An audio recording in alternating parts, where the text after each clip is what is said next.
So coming up this weekend is of course UFC 300, but we also have a PFL show taking place the night before UFC 300, which is going to be the second episode of PFL's 2024 regular season, and it should be a good one because it's light heavyweights and lightweights.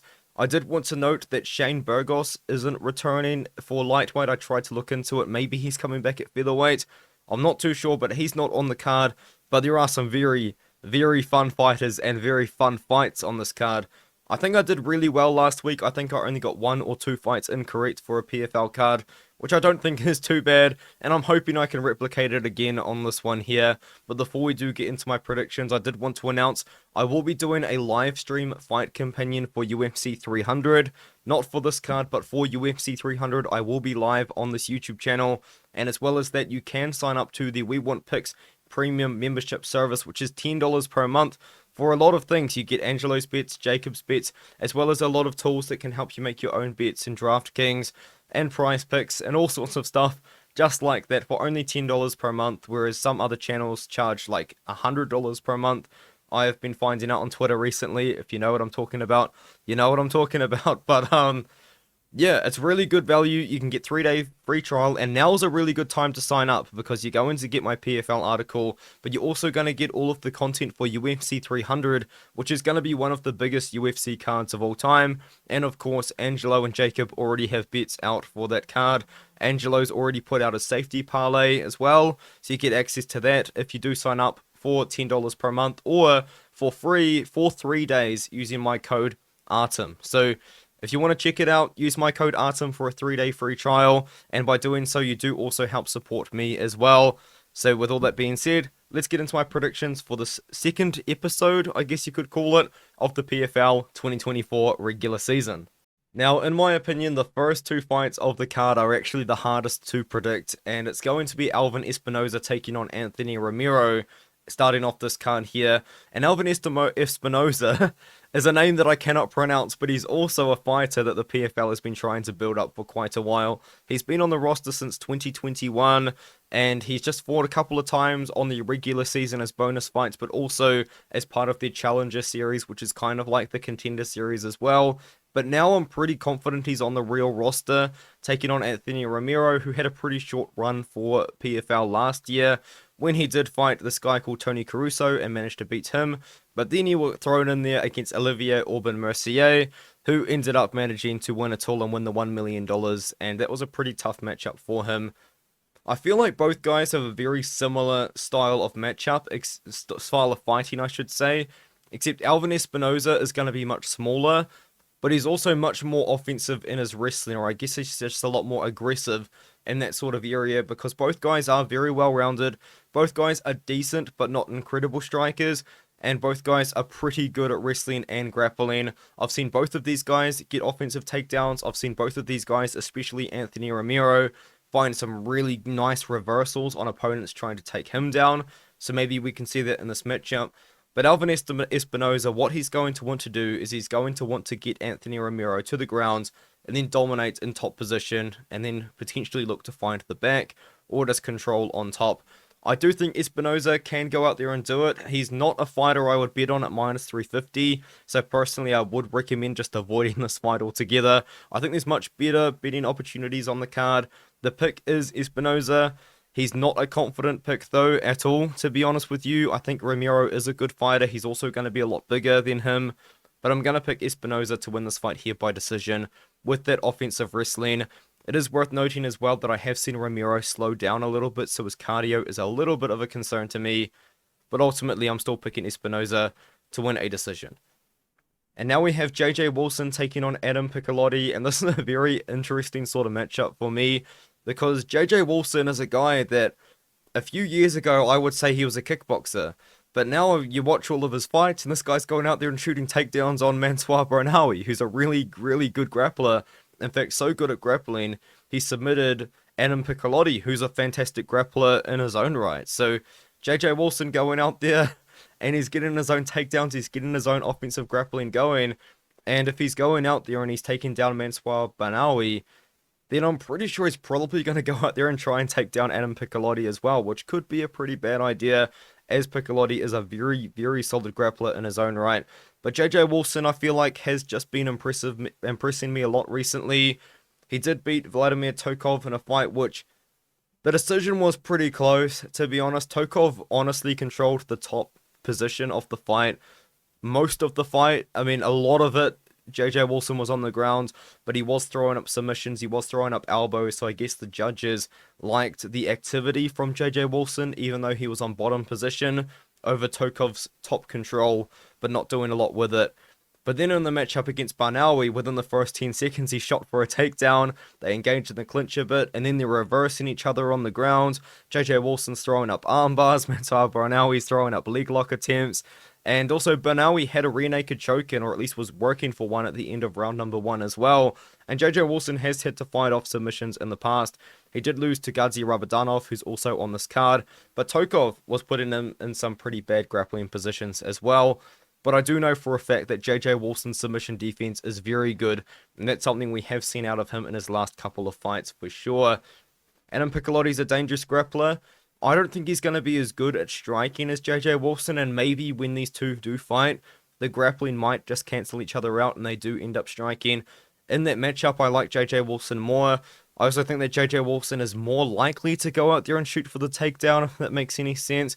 I do go through Piccolotti's career and I can kind of pick out a couple of things, especially this Nedoh win, who unfortunately it hasn't really aged like fantastically, because Nedoh has been cut from Bellator after that loss, and then he's just kind of beating up guys that aren't that great. I mean, Nedoh, he was kind of built for MMA bare knuckle, to be honest, because he is not very technical whatsoever.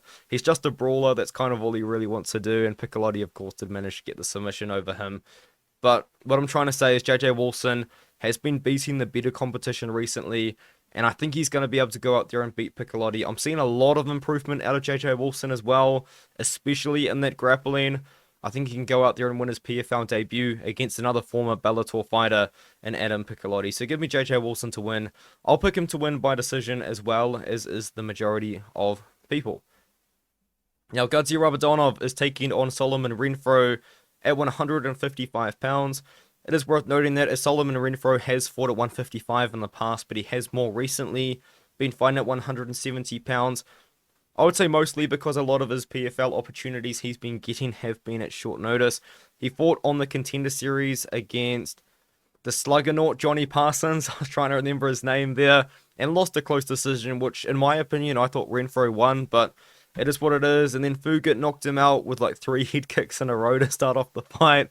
And then Fugit's now moved on to have pretty good success in the UFC. But Renfro has now kind of got his own opportunity, because he did get called up on short notice and he knocked out Jaro Hussein Al Salawi, who, let's be honest, just had a really, really bad 2023. Unfortunately, Al Salawi kind of got found out by a couple of fighters, and Renfro was one of them. But then he did end up losing to Magomed Karamov, but I'm not going to put too much into that, as I do think Magomed Karamov is a PFL championship level fighter. The thing about Gadzhi Rabadanov is I do think he's really good, and in this matchup he's not going to want to mess around on the feet with Renfro, especially at this weight class. As at 170 pounds, Renfro packed a lot of power. At 155 pounds, he packs a lot of power as well, and I think he's actually more powerful, quote unquote. I guess the word is more explosive at 155 as he is at 170, because now he's going to be trying to knock out smaller guys than he had to try to knock out at 170 pounds. Rabadanov is a wrestler. That's kind of most of what he does, as you can kind of imagine. He beat Piotr Buist, who was a former One Championship fighter recently, but then he beat Koji Takeda in that Bellator versus Ryzen card over New Year's. And Takeda's a very good wrestler. I know Takeda lost a lot of fights after that, but he's still a very good fighter, and he beat him in what he's good at, in a ring as well. Bobby King is a very tricky veteran. Managed to get past him too. I think he's going to be able to take down Renfro. I think he's going to be able to control him with the wrestling.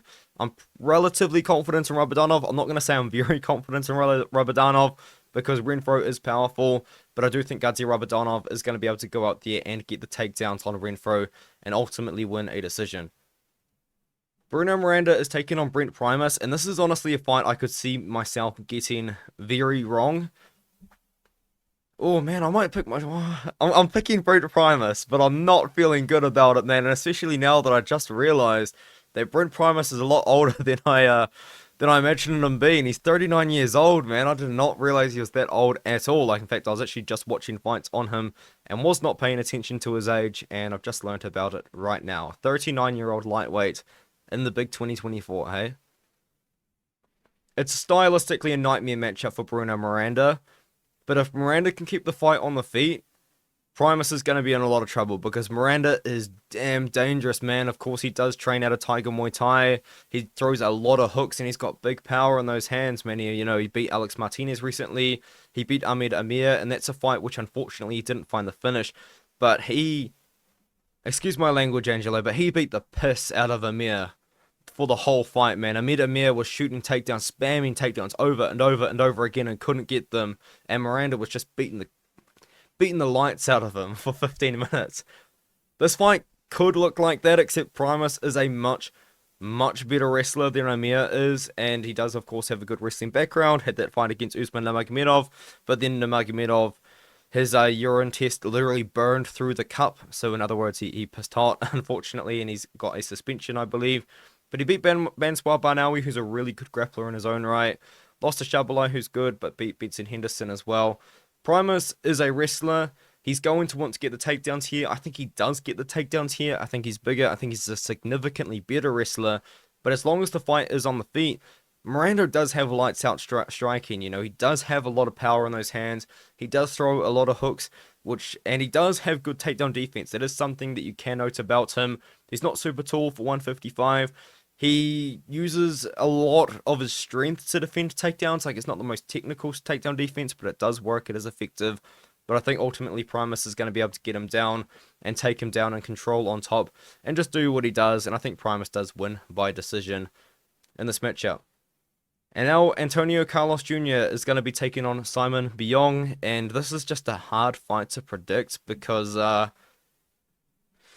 ACJ is an interesting case to me because he left MMA, I guess, after, I believe he won it all. He won the $1 million, and then he went on Brazilian Big Brother, which is a celebrity TV show. I don't watch reality TV, so I'm actually not too familiar with that, but while he was on that TV show, he allegedly assaulted somebody, and I don't know if he's facing any legal repercussions for that, but it did lead to him being kicked off the show. So I'm not going to look into that too much, but the point is, it's not really a good thing to have to deal with, especially going into a fight, and also kind of tells me that you're probably not the greatest character of a person, but you got to put that aside when you're predicting a fight, and I am ultimately still going to pick Antonio Carlos Jr. If you want to know what I'm talking about, I'm not going to get into it here, but you can just Google Antonio Carlos Jr. assault, and it will come up. But ACJ, what he is good at is just really good at grappling, and he is a former UFC fighter, come over to the PFL, won it all, had a lot of success, and then he retired or he left MMA. Now he's coming back, so it's kind of hard to tell how committed he's been to MMA for the last year or so, especially if he was going on a reality TV show. But the thing about Simon Biyong is he has always been a hard fighter for me to predict because I'm not super convinced that he's super great. He's a decent striker and he's very big for the weight class. He's 6'5" with an 80-inch reach. But he's going to be way worse at grappling than ACJ. Significantly worse at grappling. So I think that's just what it comes down to is if ACJ gets the takedowns and he can get the fight down to the ground, I think it's going to be lights out for Simon. Simon makes a lot of mistakes on the ground, and I think that ACJ is going to be able to capitalize on those with his grappling. He's also fought significantly better fighters than Simon, because Simon lost to Jose Augusto, but before that he beat a 3-1 opponent. Luke Trainer is actually a good win. Lost to Christian Edwards, who recently got found out as well. ACJ, if he gets the fight down to the ground, it's over. I'm going to pick Antonio Carlos Jr. by submission, but it's not the easiest pick in the world because, I don't know, he might have just started retraining MMA a few months ago. Who knows? Because he's been doing these TV shows and maybe running away from the law. I just don't know. Anyway, we've got Dovletdzhan Yagshimuradov taking on Jakob Nedoh. So it's actually Jakob Nedoh, I believe, is actually how you pronounce his name. And I was originally actually going to pick Dovletdzhan Yagshimuradov because I looked at this fight and I thought, you know what, I don't think Jakob is that good. And then I remembered I made the exact same mistake in his last fight because I picked Simeon Powell to beat Jakob. And what happened was in that fight, honestly, Jakob must have terrified Simeon because it looked like Simeon was terrified of striking with him. And that's one thing about Jakob is he is dangerous, man. His first round finishes all around, and he's finished everybody he's fought with KOs. And one thing I thought about Simeon Powell was that I thought Simeon was going to be faster than Jakob. I thought he was going to be able to land more frequently than Jakob. And boy, was I proven wrong. I feel like everything I said in my prediction video for that fight, the opposite happened. Because Jakob was able to defend takedown attempts from Simeon, and Simeon looked terrified of him on the feet. You know, he wasn't throwing because he was scared of what was coming back because Jakob has that much power. And in this matchup, I'm watching Dovletdzhan Yagshimuradov, and he is a wrestler. That's what he does. But the problem is, I watched his more recent fights. I watched his fight against Julius Anglicus. He didn't shoot his first takedown until the last 30 seconds of the first round. But to be fair, he was beating him up on the feet, landing good shots, but he was eating some big shots as well. And Jakob, if you give him that opportunity, he's going to land with more power than Julius Anglicus was. And the same sort of thing happened with Masij Rozansky. You know, Masij Rozansky, I can't understand why you probably don't want to take him down to the ground, as he's a fantastic offensive grappler. But at the end of the day, once again, we didn't see Yagshimuradov really use that offensive wrestling until the second round, where he did at the very end of the first. It seems like Dovletdzhan has potentially fallen in love with his hands, and I feel like if that's the case, Nedoh's going to knock him out. And I think Nedoh is a very good fighter now because he's made me see the light after underrating him completely, to be honest with you. That was a big mistake by me, but I guess you just don't know until you see it. And I'm watching Dovletdzhan, and yes, he's a decent striker, but he's still sloppy. His chin is way up in the air no matter what he's doing. He's not going to be as fast as Jakob. Jakob's going to be significantly bigger than him as well, because Dovletdzhan is 5'11" with a 72-inch reach, and Jakob is 6'3" and is a pretty big guy, and looks pretty big even compared to Simeon Powell, who's like 6'6" or something like that. So give me Nedoh. Give me Nedoh to win by KO in round number 1. My initial pick was Yagshimuradov, but I'm not going to make that same mistake again. And after watching Dovletdzhan's fights, he's not wrestling as much as I'd like to see him fight. But maybe, just maybe, Dovletdzhan goes out there and just shoots for the legs every 30 seconds, which is honestly what he should do, because he's going to want to take Nedoh down to the ground in this matchup here. Now Sadibou is going to be taking on Josh Silveira. And this is a weird move for Sadibou, in my opinion, but I guess it's just a move that he's made with age, if that makes sense, because he did fight at 170 pounds. I believe he won the $1 million at 170 pounds, and then come back at 170, but then ultimately did end up losing to Magomed Kerimov recently. So now, because the PFL doesn't have a middleweight weight class, he has to move all the way up to 205 pounds. And the first matchup he's got is Josh Silveira, and I think Josh Silveira can beat him. Like, I understand that Sadibou is going to probably not look that small at this weight class. I know that he's formerly a welterweight, fighting at 205 pounds now, but he still was very big for that weight class. He was 6'3", with an 80-inch reach. I don't think he can put on a significant amount of weight, though, in the next 4 months, so I feel like he's going to come in just under 205 pounds, potentially not even cut any weight, which could be an advantage for him, maybe, because Josh Silveira seems like a guy that probably doesn't really cut too much weight either, if any, because he weighed in at 202 pounds, and he doesn't seem like the biggest guy at 205 pounds either. But Silveira's going to want to get the fight down to the ground, and Sadibou, I feel like, used his massive length advantage well at 170 pounds, you know, because he's got that 80-inch reach, and he will just fight people from range. He's not going to have that size advantage anymore, and I know Silveira's not a big guy at 205 pounds, but I still think Silveira's going to be able to outmuscle him, outwork him, and get him down to the ground where he's going to want the fight. I think on the feet, Sai is going to be able to piece him up, but I think on the ground, Silveira is going to be the stronger guy. I think he's going to be able to find the advantages, and I think he's going to be able to control Sadibou on the ground as well. I'm very interested to see how the takedown defensive side does hold up at 205 pounds. Now, don't get me wrong, I'm sure Sai is in the gym, especially if he's still at Extreme Couture, wrestling with middleweights, wrestling with light heavyweights, wrestling with heavyweights, and he likes himself at this size. He likes himself at 205 pounds. But I feel like when it comes to the fight, Josh Silveira is still, at one point, he was a very hot prospect. I still think he is a very hot prospect, and I do think that Sadibou is a guy that he might be able to take down. Sadibou is moving up 2 weight classes.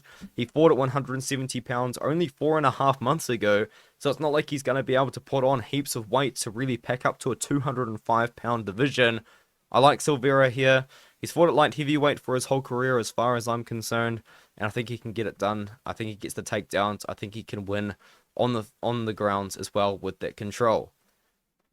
Now Mads Burnell is going to be taking on Michael Dufort, and I like Mads Burnell here. I feel like Mads Burnell has been fighting similar stylistic competition to Michael Dufort, but he's been fighting better fighters than Michael Dufort, if that makes sense, because Michael Dufort's a very dangerous grappler, many submissions in the very first round. In fact, he actually beat a friend of the show, Joe Giannetti, recently, which was a little bit of a shame. I do like Joe Giannetti a lot, but it was a great win for Michael Dufort, and he has really cemented himself as a pretty hot prospect at this weight class. Before that, he beat Luis Pena, who's a former UFC fighter, and just a bunch of other guys. He has been in the PFL before as well for a one-off matchup. But Mads Burnell is now going to be moving up to 155 pounds. He has formerly fought at 145 pounds when he did fight in Bellator. But he's got really good boxing. I think he's going to be the significantly better striker in the matchup, especially the better boxer in the matchup as well. And the thing about Mads Burnell is I feel like he's recently been able to beat better wrestlers than Michael Dufort. Justin Gonzalez is a guy that's going to go out there and try and take you down over and over again. He's got great wrestling background. He's got great chain wrestling. Mads Burnell was able to keep that fight on the feet, was able to keep it standing, and boxed him up on the feet. Same sort of situation with Daniel Weichao. Daniel Weichao, an older fighter, a guy that I think has been fighting for longer than I've even been alive. But still an experienced fighter, an experienced grappler, a guy that wants to take you down to the ground. And Mads Burnell was able to keep the fight on the feet and defend the takedowns in that one there. A loss to Pedro Carvalho is a little bit horrific, I'll be honest with you. A loss to Adam Borix has aged relatively poorly as well. But I think he beats Dufort. He's beaten better competition than Dufort, and he's beaten similar stylistic matchups than Dufort, but better recently, in my opinion. So that's how I think the fight goes. Mads Burnell, he's not going to have any cardio problems as well at 155, which was a little bit of a concern recently. So I like him at this weight class. I think his takedown defense is good. I think his boxing is great. And I think he just defends the takedowns and beats Michael Dufort on the feet. So give me Mads Burnell in this matchup. And now in the featured fight, we have an absolute banger, man. I mean, have you ever seen a boring Clay Collard fight?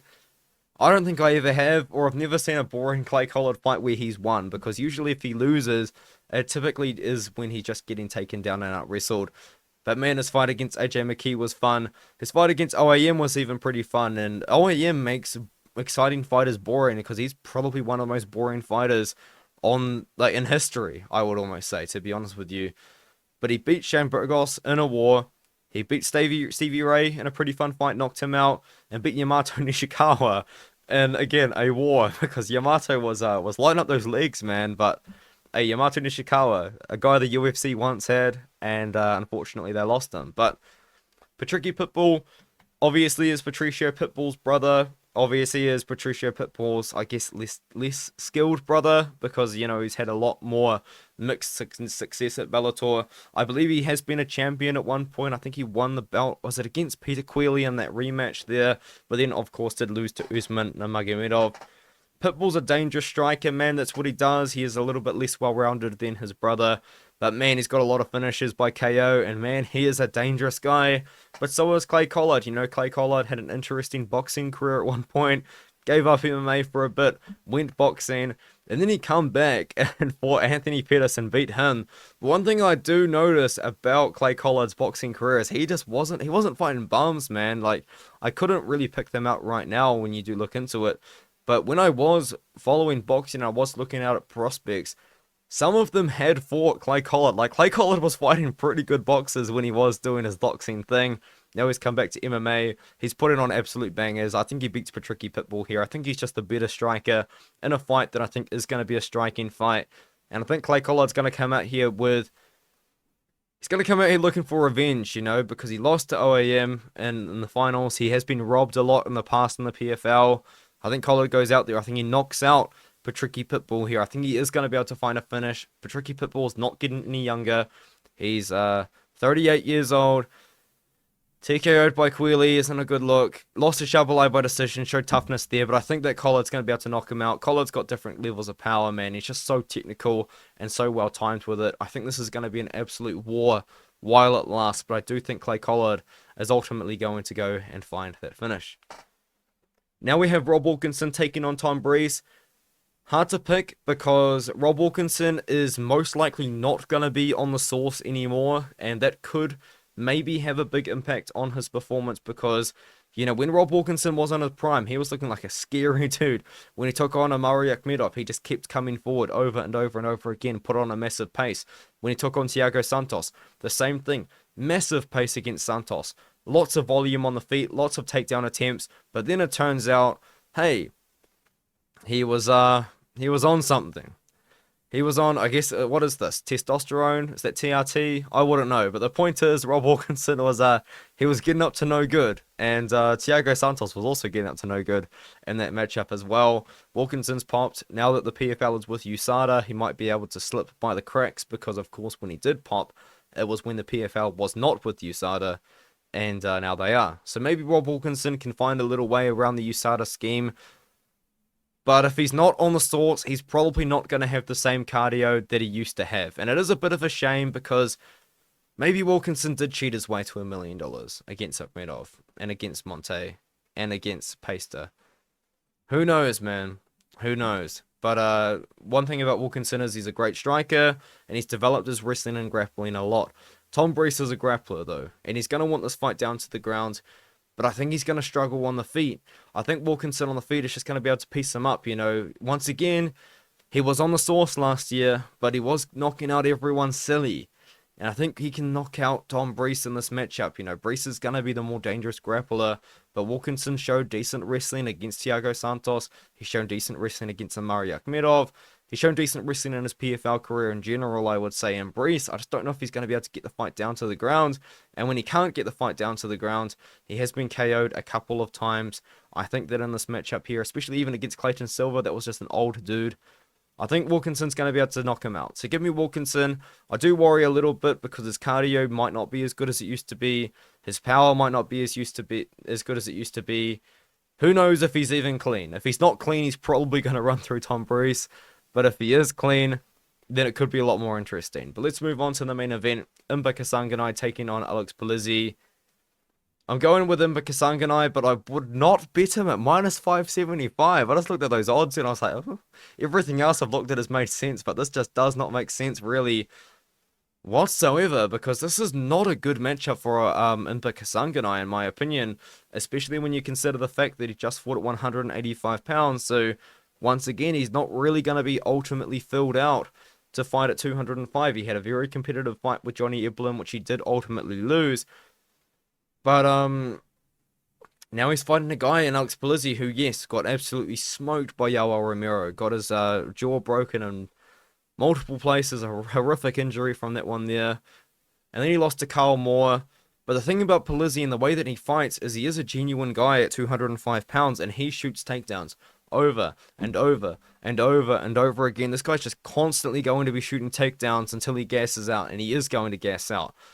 But Polizzi's going to want this fight down to the ground, and while Kasanganay is wanting to keep it on the feet, I would say, for the most part, even though Kasanganay is a good grappler in his own right, he's going to have to really weather a massive storm from Polizzi, because this guy is just going to be spamming takedowns over and over and over again. And I understand Kasanganay just won the $1 million recently when he beat Josh Silveira, but Polizzi's a tough fighter for him, man. This is a bad stylistic matchup for Kasanganay. Of course, I'm going to pick Kasanganay, and I'm going to pick Kasanganay by late TKO, because I do believe Polizzi is going to go out there. I think he might look good in round one. He might even win the first round due to his constant takedown attempts, but he's going to gas, because that's what Polizzi does.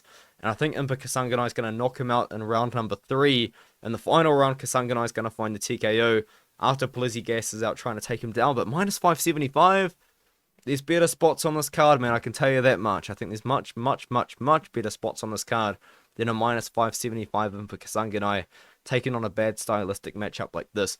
So give me Kasanganay. I think he's the better striker. Well, he is the better striker for sure. I think he wins by round 3 TKO, but Polizzi's not a guy just to overlook, you know, because he is still a pure 205 pounder. He's a constant chain wrestler. He's a decent fighter overall still. Let me know what you think in the comments below. Let me know how you feel about this card. Are you going to watch it? How do you feel about UFC 300? I want to know in the comments, and I'll see you guys in the next one.